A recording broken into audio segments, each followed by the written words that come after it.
প্রিয় শিক্ষার্থী বন্ধুরা, আসসালামু আলাইকুম।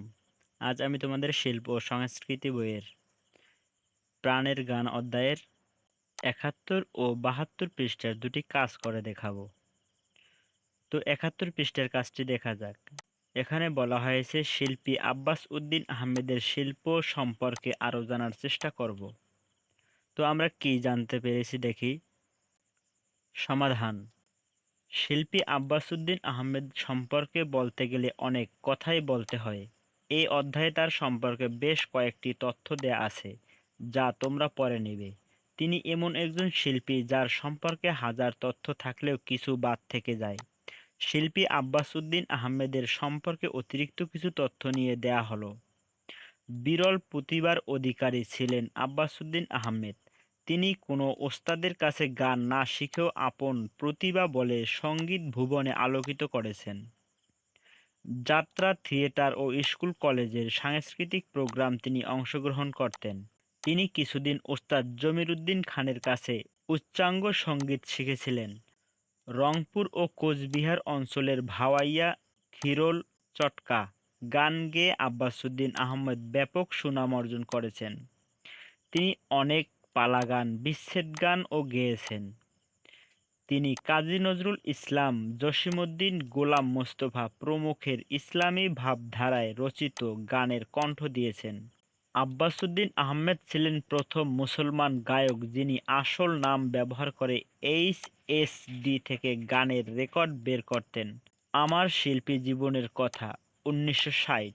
আব্বাস উদ্দিন আহমেদ রচিত একমাত্র গ্রন্থ।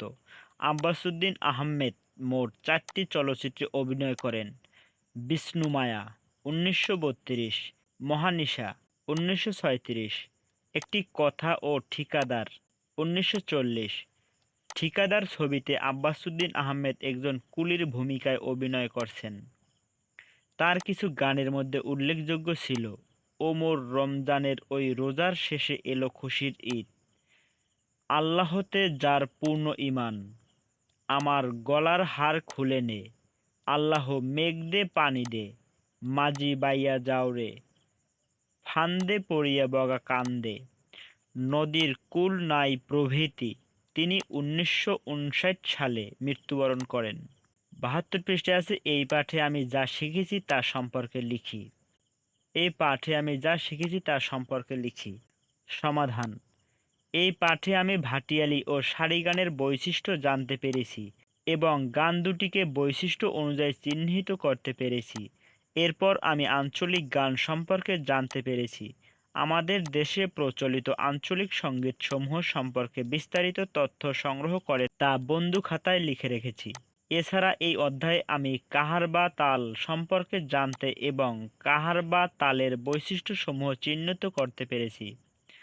বিভিন্ন আঞ্চলিক সঙ্গীত সম্পর্কে জানতে পেরে আমি বাংলার লোকসঙ্গীত সম্পর্কে বিভিন্ন ধারণা পেয়েছি। আমাদের প্রাচীন ঐতিহ্যের সাথে পরিচিত হতে পেরে অনেক পুলকিত হয়েছি। এছাড়া বিখ্যাত সঙ্গীত ব্যক্তিত্ব আব্বাস উদ্দিন আহমেদ সম্পর্কেও আমার ব্যাপক ধারণা হয়েছে। প্রিয় শিক্ষার্থী বন্ধুরা, আজ এতটুকুই। আবার দেখা হবে অন্য কোনো সমাধান নিয়ে।